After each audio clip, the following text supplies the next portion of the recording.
Merci pour cette mobilisation ici à la scène. Nous bénissons ta présence, nous bénissons tous ceux qui sont déjà arrivés, nous bénissons ton nom pour tous ceux qui vont, oh Dieu, va nous rejoindre. Merci pour ce temps de louange et de prière. Que ton nom soit béni et glorifié d'excellence. Louange à ton Seigneur. C'est au nom de Jésus que nous avons prié. Amen.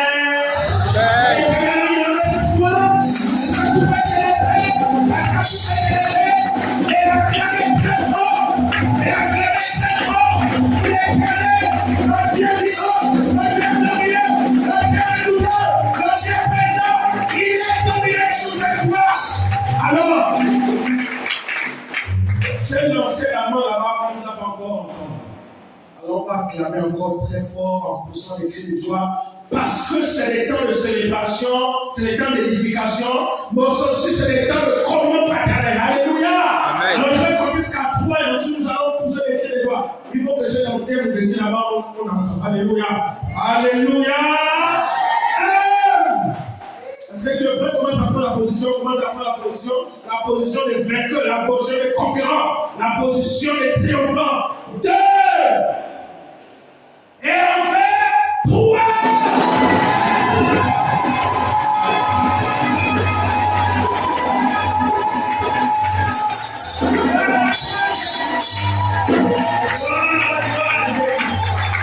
Merci. Soyez les bienvenus à cette conférence missionnaire au Goélono 2023. Nous sommes dans la joie de vous saluer et de rendre grâce au Seigneur. L'ouverture a bel et bien eu lieu hier aux côtés de l'église locale Nénévé et ce soir nous poursuivons. À cette optique, nous avons eu 3 conférenciers qui nous viennent de Libreville et ils sont au milieu de nous depuis samedi et dans nos murs depuis hier et nous bénissons le Seigneur. Pour certains, vous connaissez déjà l'un des conférenciers.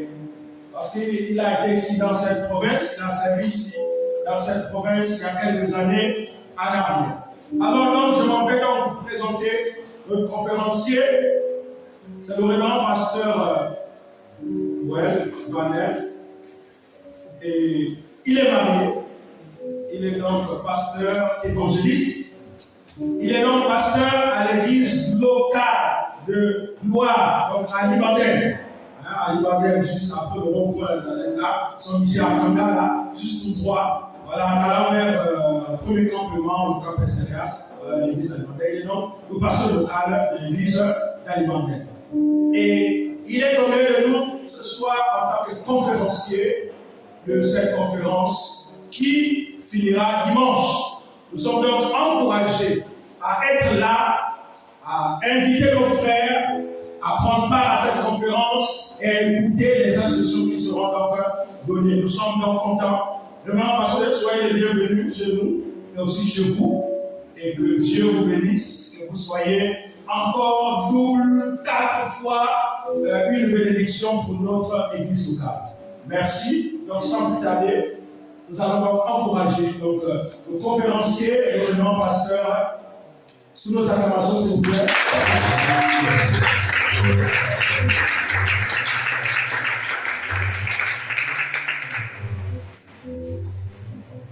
Bonsoir à tous.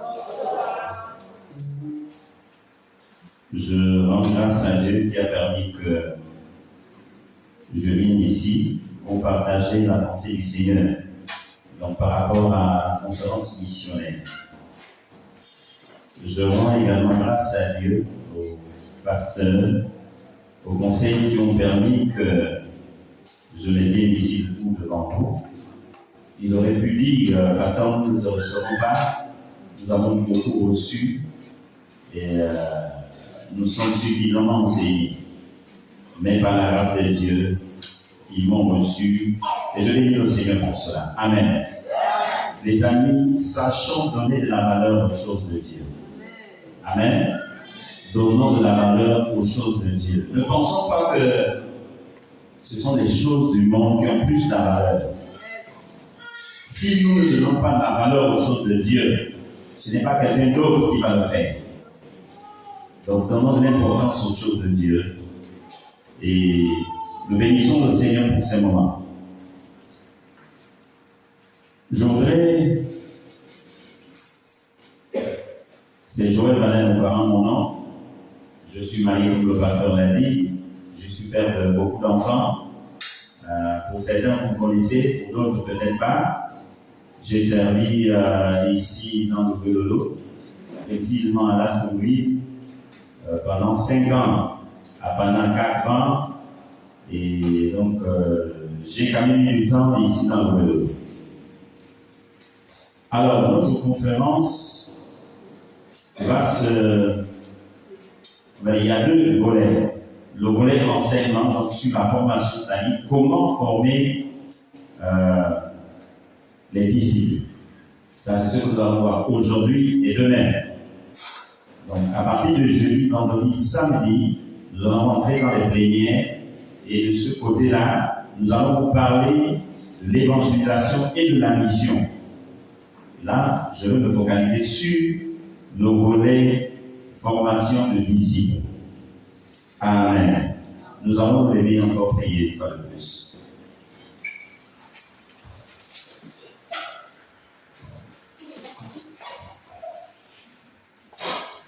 J'ai un petit cœur que j'aime bien, nous allons le chanter. C'est un Oloma. Merci Dieu. Je te dis merci. Certainement que vous le connaissez. Lève-les, ouais, lève-les, ouais, lève-les, ouais, lève-les, ouais, j'habite à Banae. Lève-les, ouais, j'habite à Banae. Lève-les, ouais, lève-les, ouais, lève-les, ouais,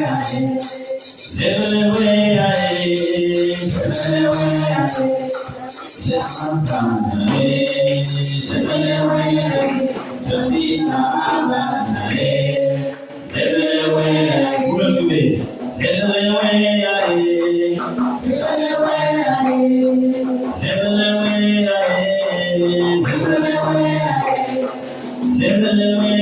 On y va.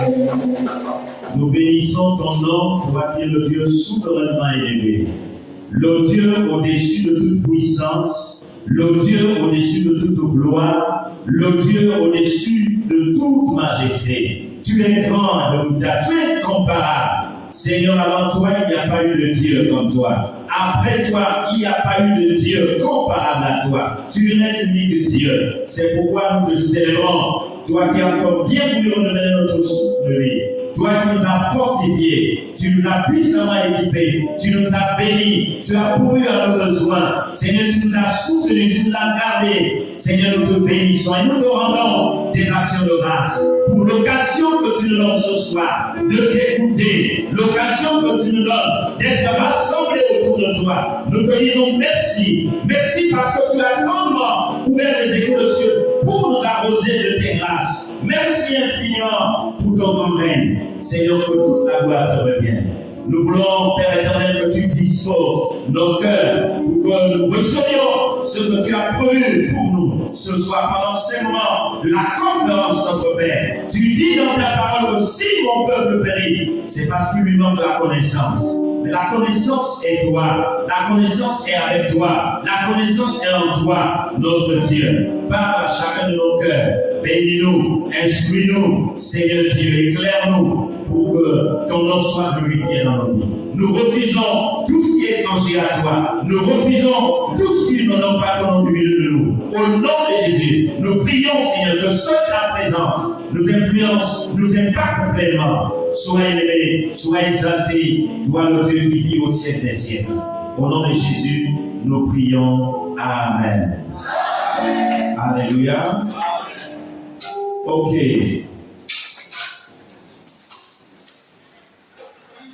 Alors, nous allons ouvrir.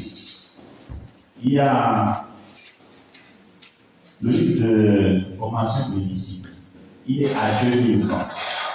Pour faire cette conférence, il faut que vous ayez, bon, peut-être qu'on ne vous a pas expliqué, ça c'est 2000 francs le livre. Et l'autre, c'est 2500 pour le disciple, comment suivre les actes. Et ça c'est comment former des disciples. Il a 2000 francs. C'est pourquoi nous sommes là, c'est pourquoi nous avons amené ce manuel de la formation des disciples. Amen. Est-ce que quelqu'un a déjà amené quelqu'un d'autre à Christ? Quelqu'un peut le dire ça. Vous avez déjà amené quelqu'un au Seigneur? Les autres n'ont pas encore amené quelqu'un au Seigneur.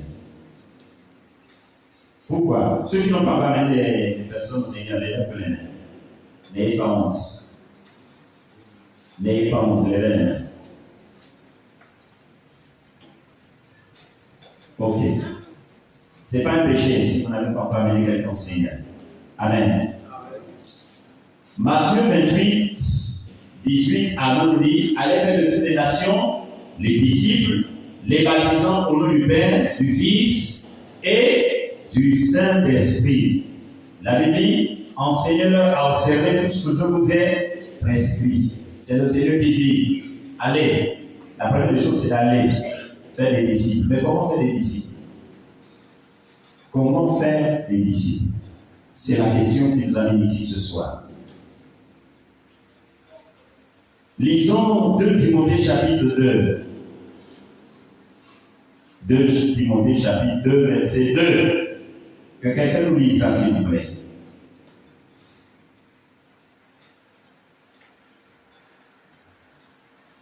Il n'y a pas de lecteur de la Bible ici. 2 Timothée 2, verset 2.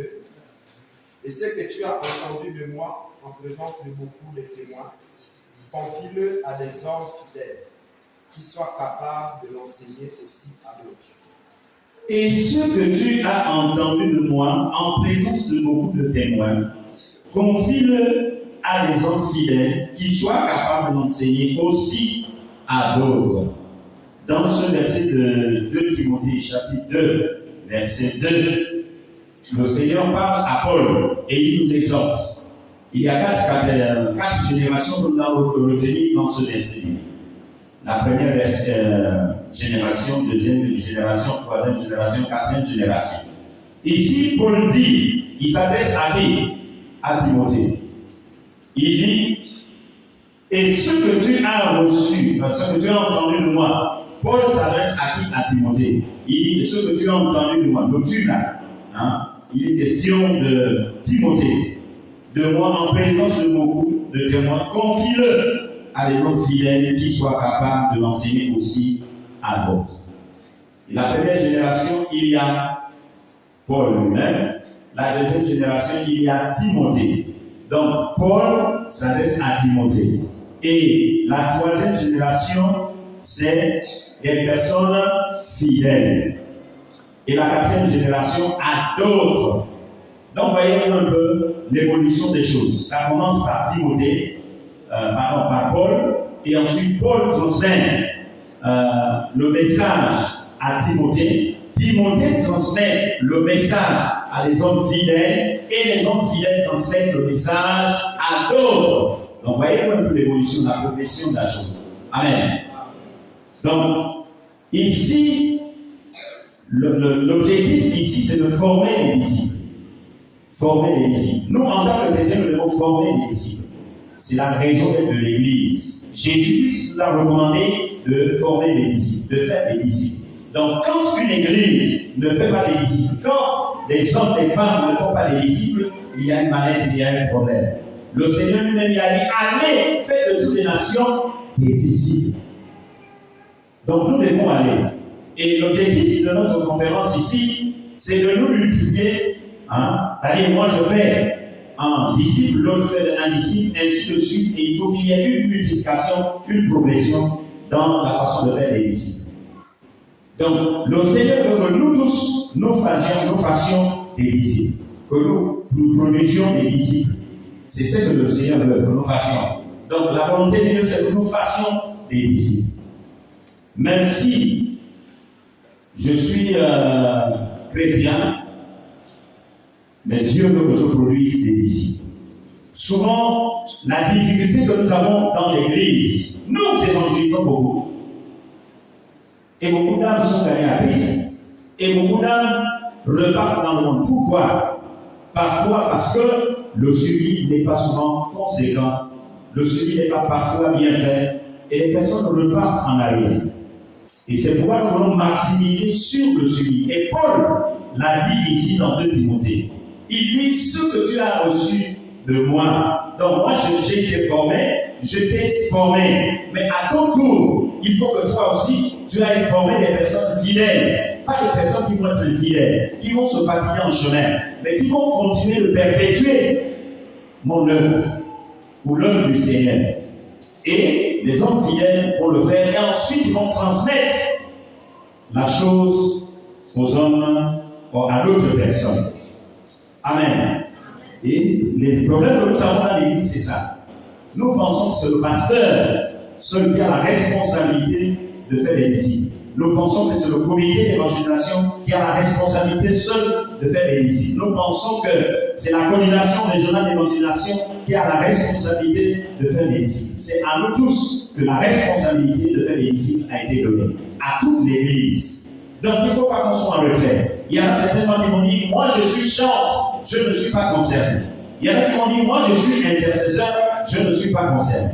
Mais cela concerne tout le monde, toute l'Église. Et quand Jésus, dans Matthieu 28, s'adresse, il dit allez. Il n'a pas précisé une catégorie de personnes, mais il s'adresse à son Église. Il s'adresse à son peuple. Tout le monde confondu. Il dit allez, il donne un ordre. Allez faire de toutes les nations, faire de toutes les nations des disciples. Et nous devons obéir à cet ordre. Alléluia. Nous devons obéir à cet ordre. Je vais prendre un exemple. Frère, pour vous les disciples. Et le faire en bleu. Veuillez avancer. Bon, on suppose que lui, c'est le pasteur. Et lui, c'est le fidèle. Donc, on va se diviser. Ok, c'est bon. Donc, on va se diviser ici. Donc, voilà ce que vous allez faire. Lui, c'est le pasteur. Donc, je vous donne une période de 3 ans. Vous allez me donner les résultats de votre évangélisation en 3 ans. D'accord? Que ce soit le fidèle, l'ancien, lui, il a 3 ans. Donc, le pasteur, il a 3 ans. Donc, on va diviser ici. Donc, le pasteur, voilà ce que tu vas faire. Tu prends une âme, elle te trouve là-bas. Tu prends une âme, elle te trouve là-bas. Tu prends une âme, elle te trouve là. Tu viens, tu touches quelqu'un, la personne te trouve là-bas. Tu touches. Donc, la personne que le pasteur va trouver, elle va toucher, pardon, va le retrouver là. Maintenant, j'ai dit le pasteur, c'est lui, non? Voilà, lui, c'est l'ancien. Je me suis trompé. Donc, toi, c'est l'ancien, lui, c'est le pasteur. Donc on va casser le rôle, parce que toi, c'est pas le pasteur. Donc, toi, c'est le pasteur, tu viens, tu prends une âme, elle te touche. Tu touches seulement une âme. Tu la touches, et tu ne vas là-bas. Tu touches une autre personne, tu vas là-bas. D'accord? En 3 ans. Maintenant, ce que vous allez faire, l'ancien, ce que tu vas faire, tu vas toucher une âme. D'accord? L'âme là va toucher une autre âme, ainsi de suite. Pendant que toi, tu touches une âme. Donc, celle qui sera touchée va toucher une autre. Vous allez vous regrouper ici. On va 3 ans de ministère. Allez, 1, 2, 3, c'est parti. Toucher les âmes. Est-ce que tu as bien compris le processus? Ok. Rapidement, tu touches quelqu'un.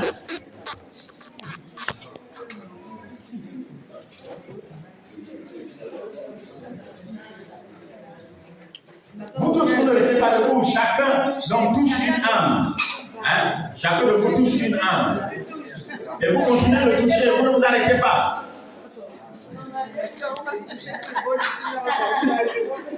Non, ils n'ont pas encore bien compris.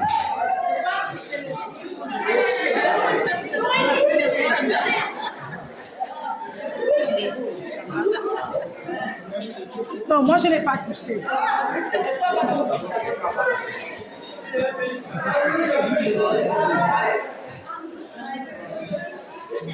Bon, vous qu'on touche là, vous devez aussi aller toucher l'autre personne. Vous n'arrêtez pas.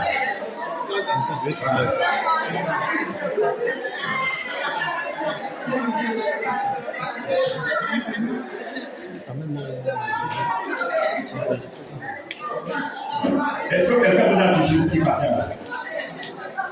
Hein? Le pasteur vous a touché? Vous êtes sûr? Ok.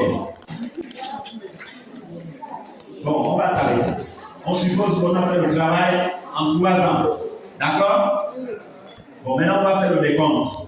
On va voir le nombre ici. Combien d'âmes il a gagné en 3 ans d'anciens et combien d'âmes n'a pas touché ici. Combien d'âmes le pasteur a gagné en 3 ans? Comptez ici, là, les enfants, tout le monde confondu. Comptez-moi. Ici, combien vous avez compté?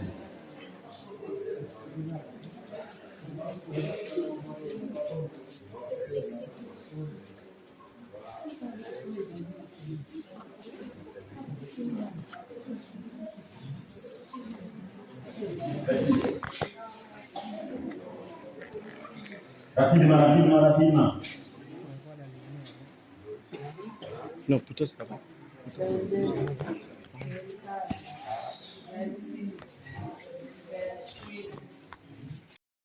Dieu les a appelés à son service.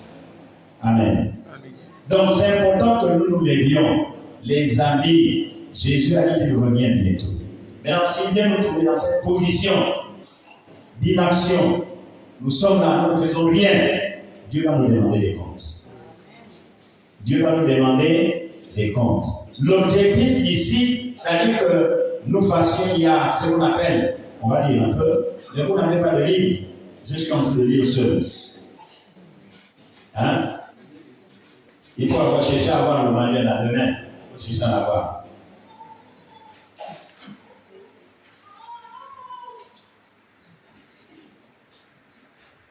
Il y a le... Bon, je suis obligé, parce que vous n'avez pas de manuel, je suis obligé de raccourcir certains détails.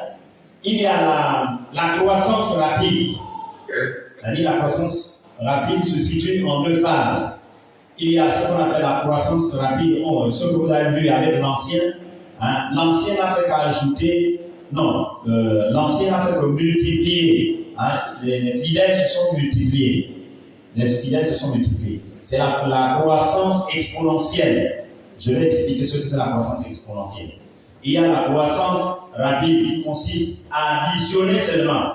Toutes, ce sont les 2 croissances rapides, mais la différence c'est que l'autre elle est exponentielle et l'autre elle est additionnelle. Donc on vient, chaque jour on ajoute une âme, on ajoute une âme, on ajoute une âme. Ce n'est pas efficace.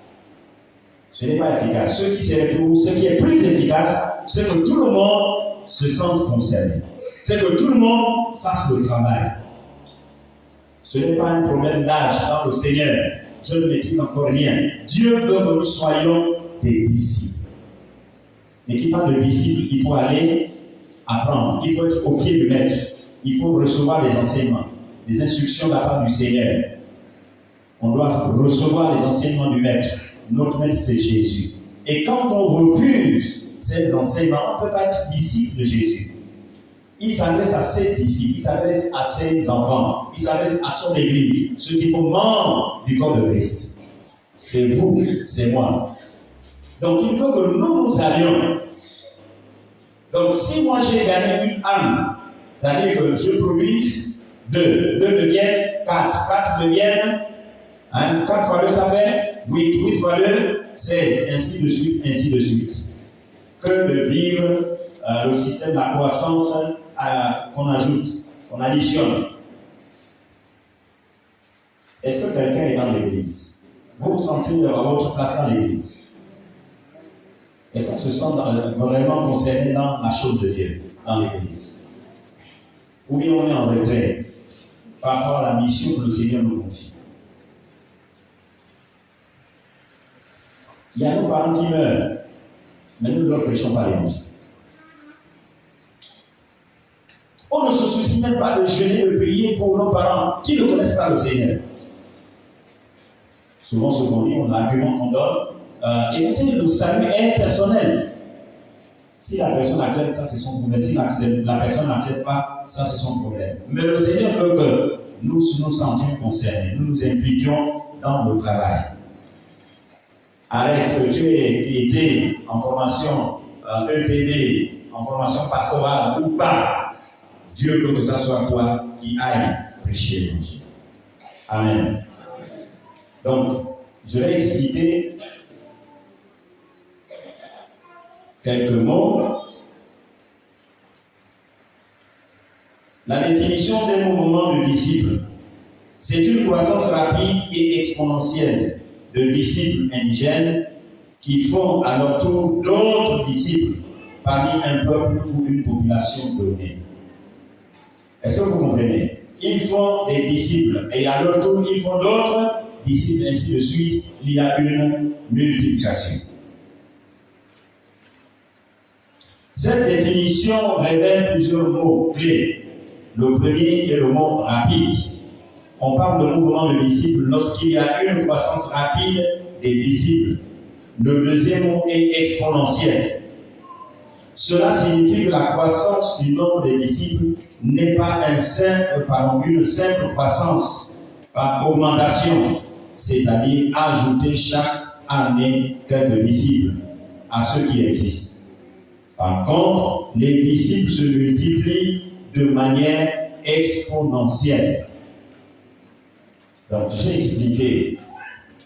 Il y a la croissance rapide qui se fait par l'addition. Chaque année, on ajoute, comme c'était le cas du pasteur. Il y a la croissance exponentielle. Donc, c'est celle-là qui parle de la multiplication. Et en tant que chrétiens, nous devons vraiment nous ranger dans ce camp de nous multiplier. De nous multiplier. Pourquoi nous multiplier? C'est ça la question. Pourquoi nous multiplier? La multiplication exponentielle n'est possible que lorsque les disciples eux-mêmes font de nouveaux disciples, au lieu que ce soit seulement des missionnaires ou des pasteurs qui fassent des disciples.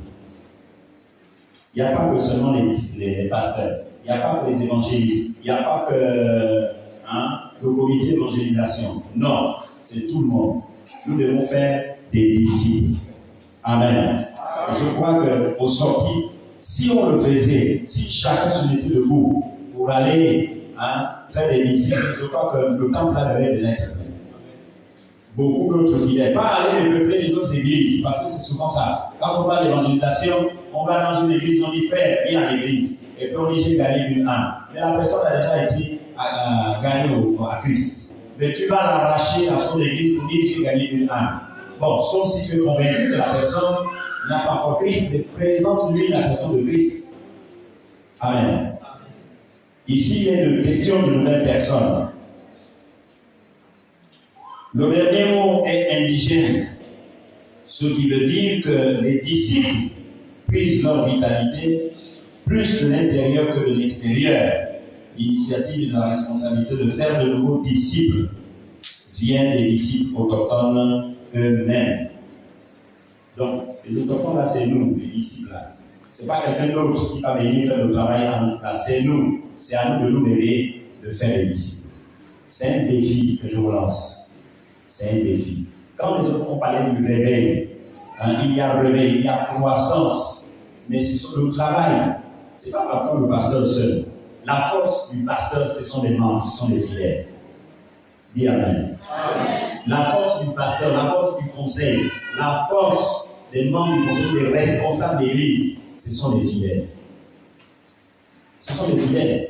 Et les fidèles, tout part de la maison. La vie chrétienne part de la maison, de la relation que chaque individu ou que chaque chrétien a avec son Dieu. Si ta relation n'est pas normale avec Dieu, même si tu viens chanter, si tu dandines, tu bondis jusqu'à ta tête toucher le plafond, jusqu'à avoir les sueurs froides, il n'y a rien. Dieu a besoin de la bonne connexion. La connexion de notre cœur avec son cœur. Et quand notre cœur se marie au cœur de Dieu, Dieu est content et la gloire de Dieu se manifeste. Donc, valorisons les choses de Dieu, le travail de Dieu, mettons-le en valeur, les amis. Ne pensons pas que c'est le travail du monde qui est plus important. Le travail de Dieu est très important. Il est très important. Et le travail que nous sommes en train de faire n'est pas un travail en vain. Nous aurons des récompenses. Nous aurons des récompenses. Et Dieu nous demande de nous mettre au travail. C'est un défi. Dieu va nous demander des comptes. Je t'ai donné tant de talents. Qu'est-ce que tu as fait de tes talents? Qu'est-ce que tu as fait de tes talents? Tu es allé enterrer comme l'autre là-bas, ou bien tu as fait fructifier tes talents? On va arriver là. Dieu va nous demander des comptes. Même si tu te justifies, il n'y a pas besoin de te justifier. C'est la plus question. Dieu ne va pas tenir compte de ça. Ce que Dieu veut, c'est que tu te lèves et que tu ailles faire des disciples. Amen.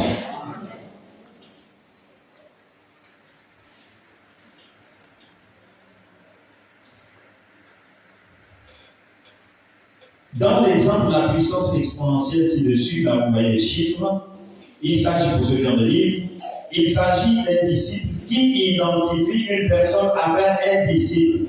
Est-ce que vous me suivez?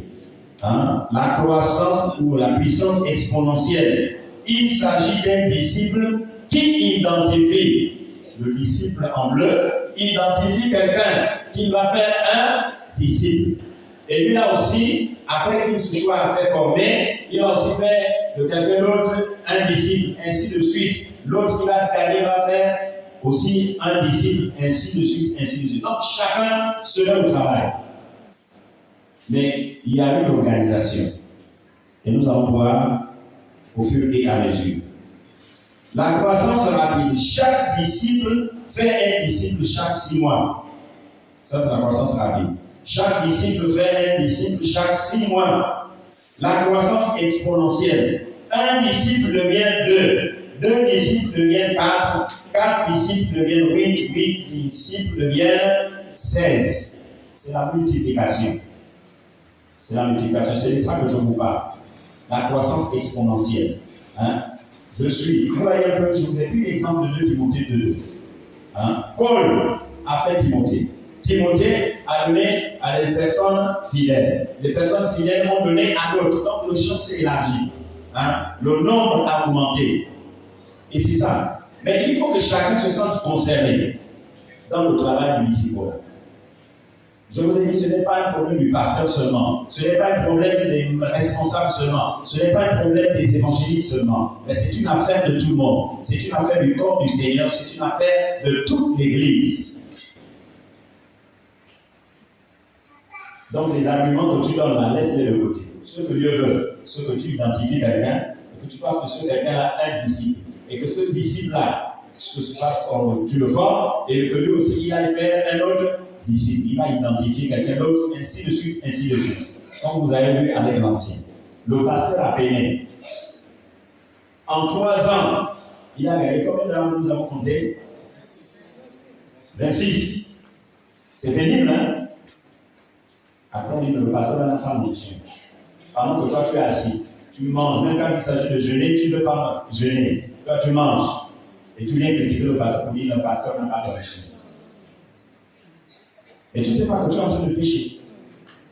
Tu pêches. Celui qui connaît faire ce qui est bien et qui ne le fait pas, il commet un péché, dit la Bible.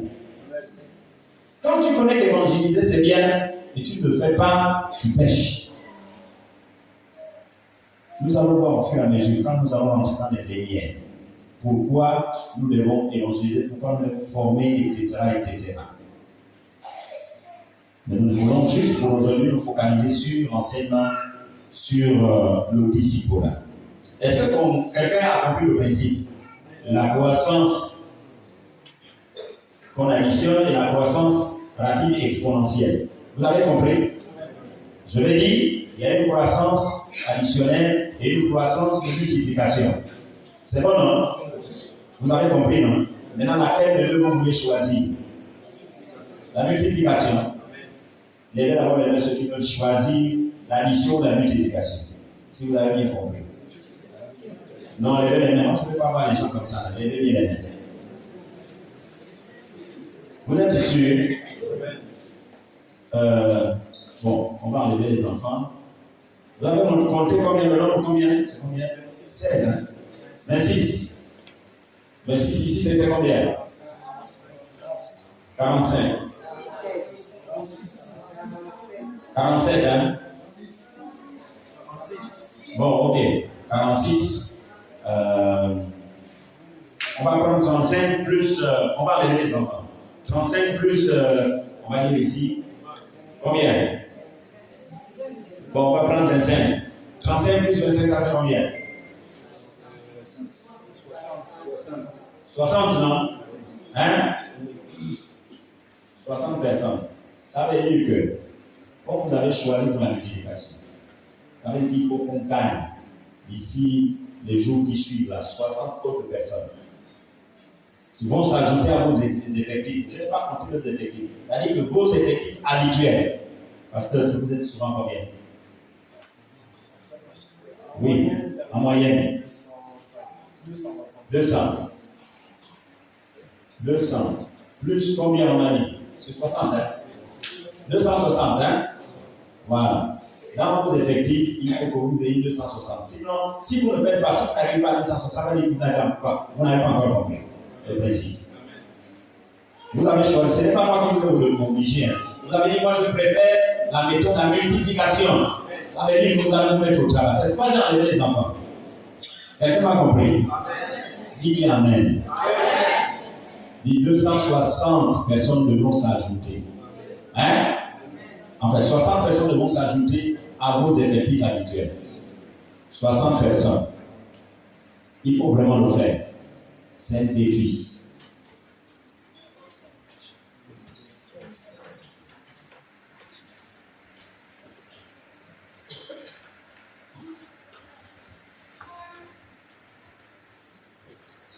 Pourquoi un mouvement de disciples? Pourquoi nous devons faire des disciples? Premièrement, parce que Jésus-Christ nous le recommande. Matthieu 28, 19, avant. C'est ça. Il dit, allez faire de toutes les nations des disciples. Pourquoi nous devons faire des disciples? C'est parce que Jésus nous le recommande. Et c'est un ordre qu'il donne. Et quand on désobéit à un ordre, on pêche. Quelqu'un m'entend? On pêche. Quand quelqu'un donne, ceux qui sont. Il y en a qui ont fait le service militaire ici. Y a-t-il des militaires? Ok. Le service militaire, les autres, même si on te dit va tuer ta mère, tu obéis d'abord. Tu réfléchis après. Sauf si tu désertes et tu parles. Le jour où on va t'attraper, on te met en prison. Et si tu as des mauvais chefs, on te liquide. Parce que tu as peut-être des biens secrets. On obéit aux ordres. Et de même avec le Seigneur. Quand le Seigneur donne un ordre, on ne doit pas cogiter, on ne doit pas tergiverser, on ne doit pas calculer, on ne doit pas raisonner. On obéit simplement. Parce que c'est un ordre.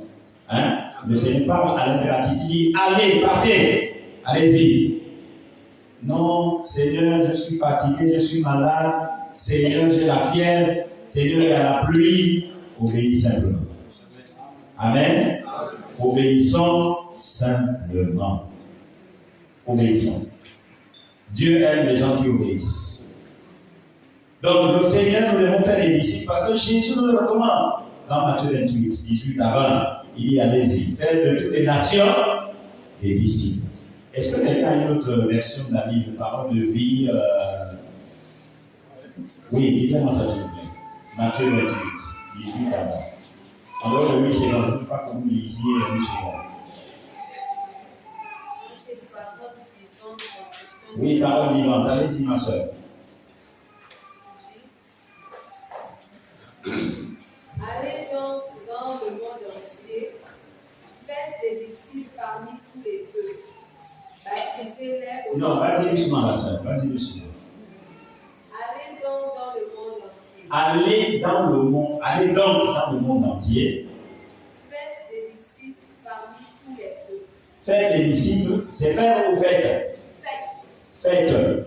Faites les disciples Parmi tous les peuples. parmi tous les peuples. Parmi tous les peuples. Tous les peuples là, c'est qui? Hein? Tous les peuples là. Les musulmans ne sont pas des blancs. Hein? Les blancs ne sont pas des blancs. Ouais, les bouddhistes ne sont pas des bouddhistes. C'est tous les peuples, non? Tous les peuples. Vous comprenez ça? Souvent, c'est mon expérience. Parfois, quand on va en évangélisation, le porte à porte, on choisit les maisons, les domiciles. C'est vrai que le Saint-Esprit, merci beaucoup la sœur. C'est vrai, on dit, bon, le Saint-Esprit nous dirige, il nous guide, nous avons prié, le Saint-Esprit nous a orientés, il n'a pas permis qu'on rentre dans cette maison. Parce que le Seigneur a dit qu'il ne faut pas rentrer dans cette maison. Qu'est-ce qu'il y a là? Il y a un besoin dans cette maison. Le Seigneur veut qu'on comble ce besoin dans cette maison. Hein? Voilà. Donc, tout le monde, tous les peuples, il ne faut pas qu'on saute.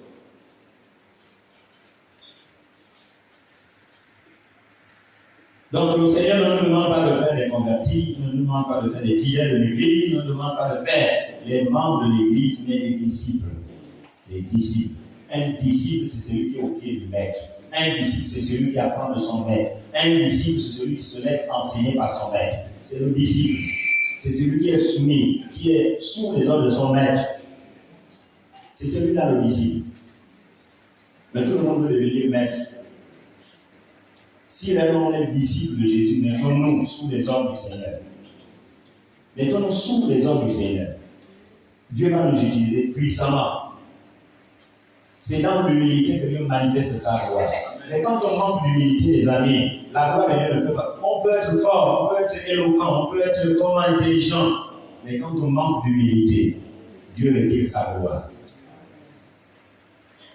Amen. Vous savez, l'arme la plus efficace que le Seigneur Jésus a utilisée pour vaincre le diable, c'est l'humilité. Vous comprenez ça?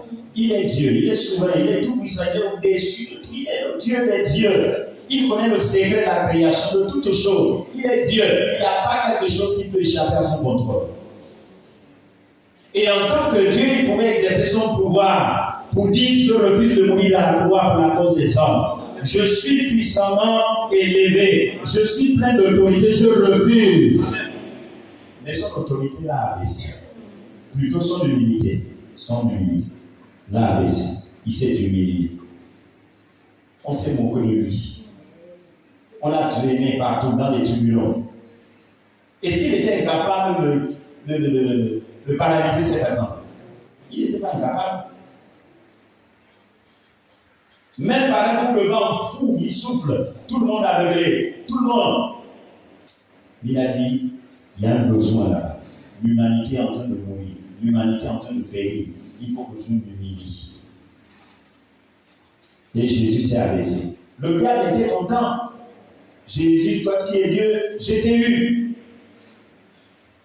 Jésus est allé juste en enfer là-bas, prêcher l'évangile, il est mort là-bas. Et il a dit 3 jours plus tard, Jésus est ressuscité des morts. Dieu, pour montrer qu'il est Dieu, il le met dans la Bible, dans l'enfer, dans la tombe. Mais 3 jours plus tard, il a fait 3 jours. Le 3e jour, il est revenu à la vie. Il est ressuscité à cause de son humilité. Il s'est humilié. Et Dieu l'a ressuscité avec force. Et ça a mis la colère au diable. Comment ça? Parfois, il faut être humble pour déjouer les plans du diable. L'humilité précède la gloire. L'humilité précède la gloire. Les amis, dans la vie chrétienne, quand vous manquez d'humilité, vous n'avez rien. Vous n'avez rien. Tu peux lire la Bible du premier, de la Genèse jusqu'à l'Apocalypse. si tu manques d'humilité. Le Saint-Esprit aime travailler avec les hommes humbles, pas avec les hommes arrogants, pas avec les hommes orgueilleux. Les personnes humbles. C'est un principe divin qu'il ne faut pas oublier. Jésus lui-même, il s'est abaissé. Voyez pour la vie de Jésus, ce qui s'est passé. Il est né où? Il n'est pas né dans une famille immensement riche. Hein? Son père, c'était qui? Joseph, non? Joseph était quoi? Il était ministre? Il était gouverneur? Il était président? Il était roi? Un simple apprenti. Et il est né où, Jésus? Hein? Dans une étable, n'est-ce pas, non? Dans une crèche, hein? C'est là-bas où il y a les fourrures, l'herbe des animaux et autres. Quelle humilité! Est-ce que vous ne voyez pas le principe d'humilité là? Jésus aurait pu choisir d'être né quelque part, dans un bon endroit. Mais Dieu a voulu que ça soit ces endroits simples. Et le même Jésus, il a vécu simplement sur la terre. Il a côtoyé des personnes avec son humilité, très simple. Et Dieu l'a aimé. Donc la raison pour laquelle nous devons faire des disciples, c'est parce que Jésus nous le recommande. Ça, c'est la première raison. Amen. Amen. La deuxième raison, c'est que Jésus ne veut qu'aucun périsse. Jésus ne veut pas que les gens meurent. 2 Pierre chapitre 3, verset 9, que quelqu'un nous lise.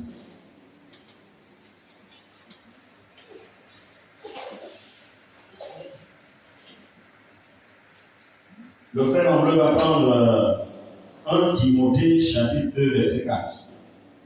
Le frère tout à l'heure.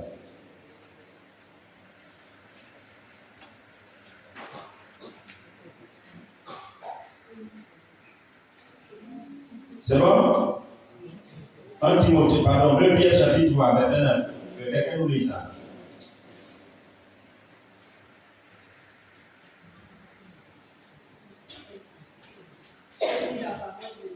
Oui. Le Seigneur n'est pas en retard pour accomplir sa promesse, comme certains se l'imaginent. 2 Pierre chapitre 3, verset 9. 2 Pierre. Oui. Oui. Donc le Seigneur n'est pas en retard pour accomplir sa promesse, comme certains se l'imaginent. Il est seulement très patient à votre égard, car il ne veut pas qu'un seul périsse. Il voudrait au contraire que tous parviennent à chercher de lui. Il ne veut pas qu'un homme périsse. Il ne veut pas qu'un homme meure. Dieu veut que tout le monde soit sauvé et qu'il parvienne à la connaissance de sa vérité. C'est la volonté du Seigneur. Nous devons faire des disciples pour qu'ils aient la vie, pas qu'ils aient la mort, pas que les gens meurent. Non. 1 Timothée chapitre 2, verset 4. 1 Timothée 2, 4. Oui. Il veut que tous les hommes soient sauvés et parviennent à la connaissance de la vérité. Dieu veut que tous les hommes soient sauvés. C'est la volonté de Dieu. Et c'est la raison pour laquelle nous devons faire des disciples. C'est parce que Dieu veut que tous les hommes soient sauvés. Tous les hommes soient sauvés. Tous ont péché et sont privés de la gloire de Dieu. Tous les hommes, sans exception, tous ont péché et sont privés de la gloire de Dieu. Donc quand nous avons péché, la gloire de Dieu s'est retirée de nous.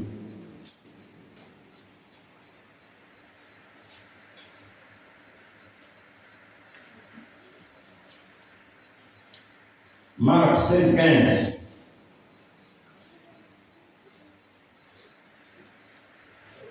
Quelqu'un qui a la Bible? Oui, ancien. Herman.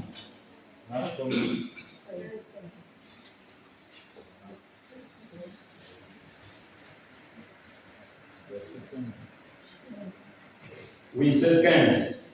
Marc.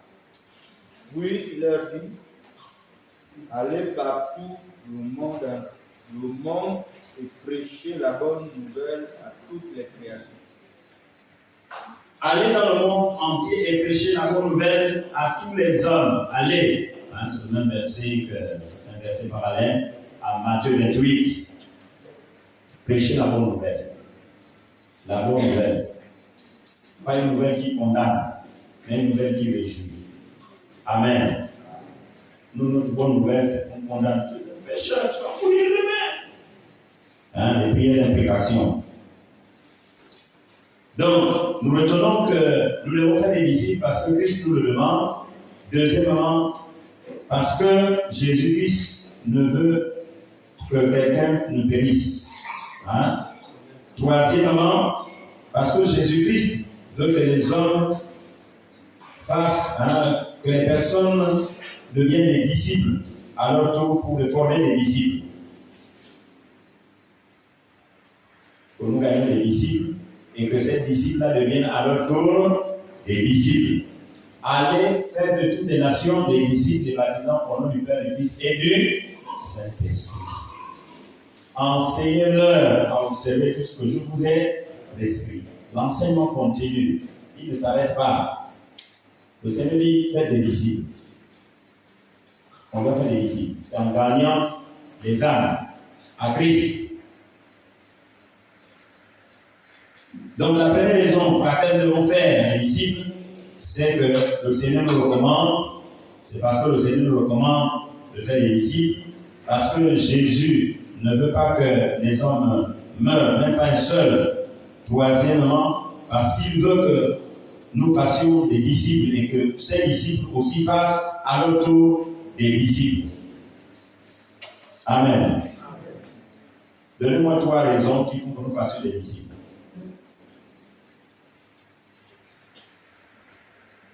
Quelles sont les 3 raisons qui font que nous fassions des disciples? Donc, vous n'avez pas compris.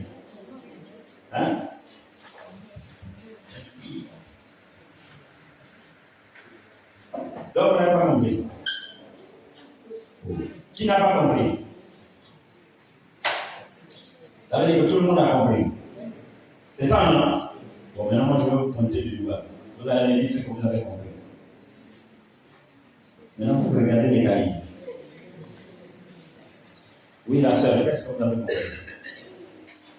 C'est quoi les raisons qui font que nous fassions des disciples? Donnez-moi 3 raisons.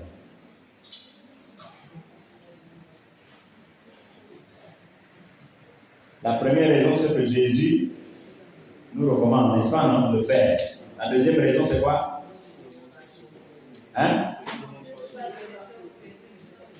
Voilà, Jésus ne veut pas que même une personne meure, n'est-ce pas, non?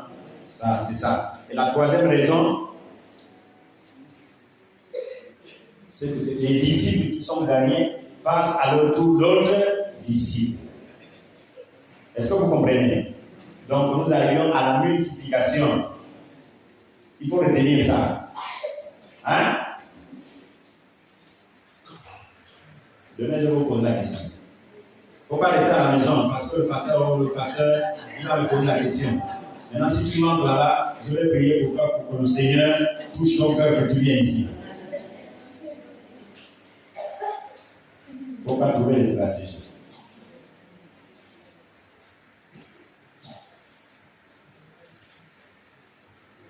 Alors, comment nous devons faire des disciples? Notre mission, c'est d'annoncer la bonne nouvelle à tous les hommes. Annoncer la bonne nouvelle. Nous avons la responsabilité de nous assurer que tous les hommes, sans exception, ont entendu la bonne nouvelle du salut en Jésus-Christ. Par conséquent, nous devons aller dans chaque maison, de chaque village, jusqu'à ce que chaque région de notre pays soit entièrement visitée. 2 mots doivent caractériser notre stratégie. Bon, on va s'en passer des mots. Le Seigneur veut que nous allions dans chaque région, dans chaque village, dans chaque maison, prêcher l'évangile. Amen. Amen. Dieu veut que nous allions prêcher l'évangile. Que quelqu'un me lise Romains chapitre 10, verset 14. Lisez-moi ça.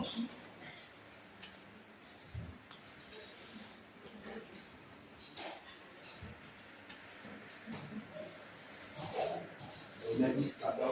Oui. Comment donc invoqueront-ils celui en qui ils n'ont pas cru? Et comment croiront-ils en celui dont ils n'ont pas entendu parler? Et comment entendront-ils parler s'il n'y a personne qui prêche? Recommençons. Comment donc invoqueront-ils celui en qui ils n'ont pas cru? Est-ce qu'ils peuvent invoquer quelqu'un au nom de quelqu'un s'ils n'ont pas cru? Vous pouvez invoquer quelqu'un que vous ne croyez pas, un Dieu que vous ne connaissez pas. Vous n'avez pas mis votre foi, votre confiance. Hein? On va dire invoquer le Bouddhi. Vous ne croyez pas au Bouddhi. Vous allez invoquer le Bouddhi. Hein? Il faut que vous ayez d'abord mis votre foi, n'est-ce pas, non? Pour que vous invoquiez la chose, ou le Dieu que vous voulez invoquer. N'est-ce pas? Si vous n'avez pas mis votre foi en cette chose, vous ne pouvez pas l'invoquer. Oui, frère. Et comment croiront-ils en celui dont ils n'ont pas entendu parler? Et pour qu'ils croient, il faut que quelqu'un parle d'abord. Il faut que quelqu'un entende parler de ce Dieu-là, de quelqu'un, pour qu'il croit. On parle de Jésus, il faut qu'on parle de Jésus pour que les gens croient en Jésus. Mais si nous ne parlons pas de Jésus, les gens ne peuvent pas croire en Jésus. Oui. Et comment entendront-ils parler s'il n'y a personne qui prêche? Personne ne peut entendre parler de Jésus s'il n'y a personne qui prêche. Il faut qu'il y ait des gens qui prêchent. C'est pourquoi je vous ai dit, c'est nous, c'est vous qui devons aller dans les rues, prêcher. Même votre blanc là-bas, votre chef, votre patron, vous prêchez l'évangile. Hein? Vous prêchez l'évangile. Ce n'est pas parce que c'est le blanc maintenant que vous ne pouvez pas lui prêcher l'évangile. Il faut prêcher l'évangile. Nous devons prêcher l'évangile à tout le monde. À tout le monde. Toutes les nations. Donc nous devons aller de maison à maison, de village en village. C'est ça que Jésus avait fait. C'était le ministère de Jésus. Jésus allait de village en village, de ville en ville, hein, en prêchant l'évangile du royaume. Amen. Amen. Donc nous aussi, nous devons aller de village en village, prêcher, former les disciples. Pour former les disciples, il faut qu'on commence par l'évangélisation. C'est ce que je veux vous dire. Former les disciples, pour constituer des groupes de disciples, il faut commencer par l'évangélisation. On ne devient pas directement disciple. Ce disciple-là a entendu l'évangile. On lui a prêché l'évangile et il a donné sa vie à Christ. Et c'est sur cette base qu'il est devenu disciple. Donc nous devons commencer par l'évangélisation. C'est un processus. Donc ça commence à prêcher l'évangile et ensuite jusqu'au suivi, le suivi des âmes. Donc comment faire des disciples? La première des choses qu'il faut faire, il faut prier. La première des choses qu'il faut faire, c'est de prier, demander la direction du Saint-Esprit. Que Dieu nous donne des orientations, que le Saint-Esprit nous donne des orientations par rapport au travail que nous devons faire, que nous avons à faire, l'évangélisation, que le Seigneur nous dirige, que ça ne soit pas la chair qui dirige, que ça ne soit pas un homme qui dirige. Parfois, ce que nous faisons, nous lèvons subitement, nous pensons que c'est l'œuvre d'un homme. Ce n'est pas une œuvre humaine, c'est une œuvre spirituelle. Et ça demande une préparation spirituelle. Ça demande des temps de prière. Même pour aller faire une âme, un disciple, ça demande une préparation spirituelle.